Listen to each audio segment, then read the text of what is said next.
Now we have made it halfway through the year, and this is the time that I would typically assess the financial plan that I put into place at the beginning of the year. The reason that I do this because the priorities that I put into place at the beginning of the year have likely shifted as we've moved throughout the year. Now, if you tried to put a financial plan into place in the past and for whatever reason you weren't successful, make sure you stick around because in today's video, I'm going to be going over the 7 things that I make sure that I account for when I'm building out my long-term financial plans. Now, this plan has worked well for me, and I have no doubt that it will work well for you too. So the first thing that I make sure that I account for when I'm putting together my long-term financial plan is I want to make sure that I'm controlling my expenditures. There was a report that we have surpassed over $1 trillion in credit card debt in the United States. Borrowing money and going into debt to impress people that we don't even like is at an all-time high.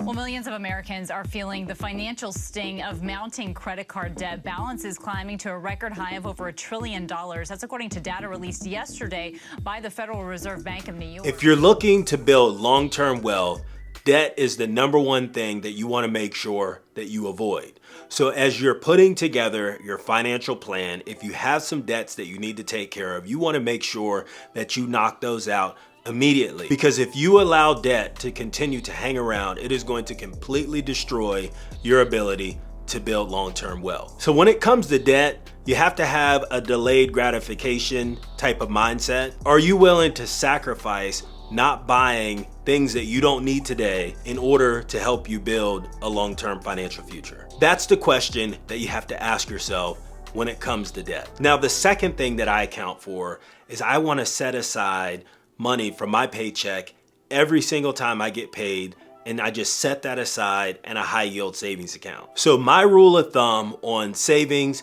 is I try to save roughly 10% of my monthly income into a high yield savings account.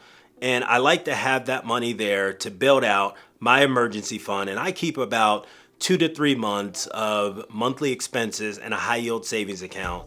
And anything above and beyond that, I utilize that to take advantage of any investments that may come up. Whether that be taking a look at a rental property or just continuing to keep that money in that account and have that money ready to deploy whenever I'm ready to make an investment. You definitely want to make sure that you're saving a percentage of your income to ensure that you have cash on hand when you need it. Now, if you are trying to get out of debt and you want to implement this plan, instead of continuing to save money in an account above and beyond an emergency fund of 2 or 3 months, I would suggest utilizing at least 10% of your monthly take-home pay towards paying down your debts. And that's on top of paying any of the monthly minimums that you have on any credit cards or any other bills that you have outstanding until you can get those paid off. Now, the third thing that I make sure that I account for when I'm putting together my long-term financial plans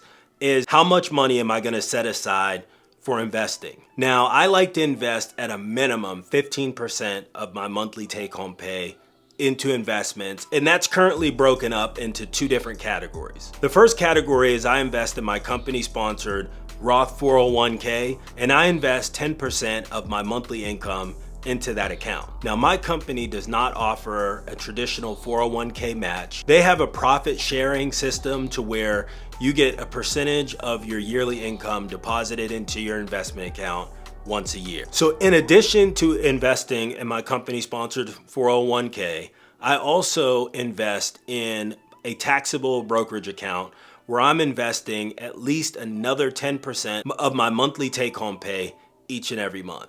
I try to keep my monthly expenditures extremely low, and the money that I save by not going out and buying things that I don't even need, I use that money to invest in a taxable brokerage account. Now, I like investing in taxable brokerage accounts because it allows your money to work for you as opposed to just leaving it all sitting in the bank. And if I ever need access to the money, I can liquidate my position and have cash in my account within a couple of days. So I have a good mixture of investing between my Roth 401k and my taxable brokerage account. And those are the 2 accounts that I'm investing in every single month to help secure my financial future. Now, the fourth piece of my financial plan is determining how much additional money that I can pay every single month to help speed up paying off my mortgage. Now, there's a lot of people out there that believe that instead of paying extra money towards your mortgage to pay it off, you could put that money into the market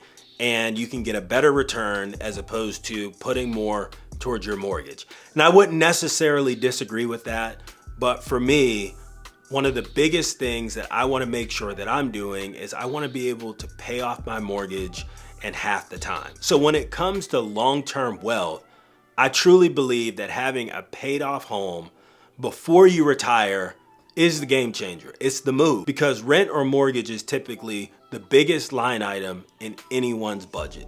And if you have the ability to completely eliminate that, then that opens up so many possibilities for you to be able to invest or to be able to travel or to be able to save up enough money to buy that car that you've been wanting to buy. Have you ever heard the phrase that if it seems too good to be true, then it probably isn't?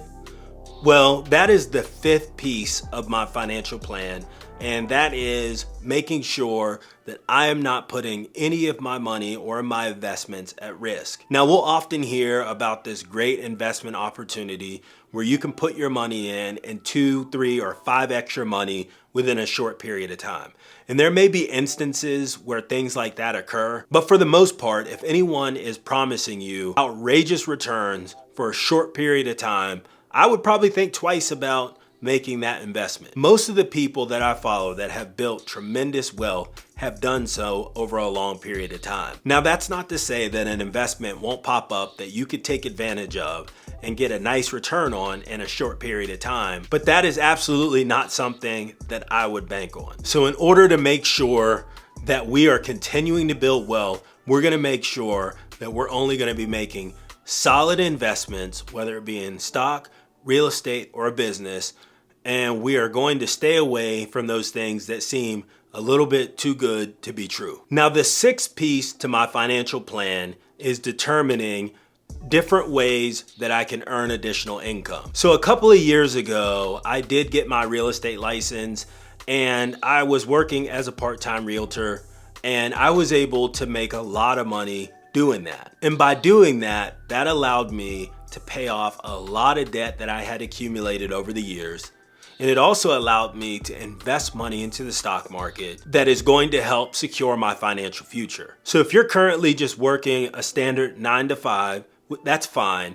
But one of the things that you should consider is figuring out a way, is there something else that you can do to earn a little bit of extra money or to increase your earning power? That could be getting a new side hustle to make a little bit of extra money every single month, or that could also mean maybe you go back to school and you learn a new trade that will allow you to get a new position to earn more money.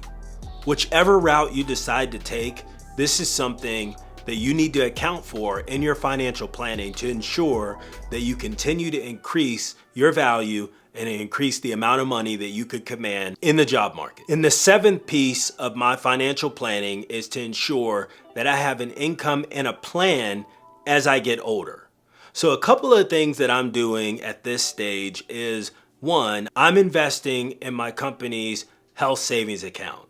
Now, investing in an HSA will allow me to invest pre-tax dollars into an account that I control, that I can use for health expenses either now or in the future. And my plan is to continue to invest in my health savings account until I retire. And that way I'll have money set aside to help supplement my healthcare expenses as I get older. And another thing that I make sure that I have in place is that my life insurance policies are updated every single year. Do I need more coverage? Do I need less coverage? I want to make sure that if something were to happen to me, that my family would be well taken care of and their lifestyle would not diminish. So I definitely account for that. I think one of the biggest things that you can do for your family is set them up to where they don't have to struggle in the future. And that's what I plan to do. So there you go. Those are the 7 things that I make sure that I account for when I'm building out my financial plan. Now, you may not want to follow my plan exactly how I laid it out in today's video,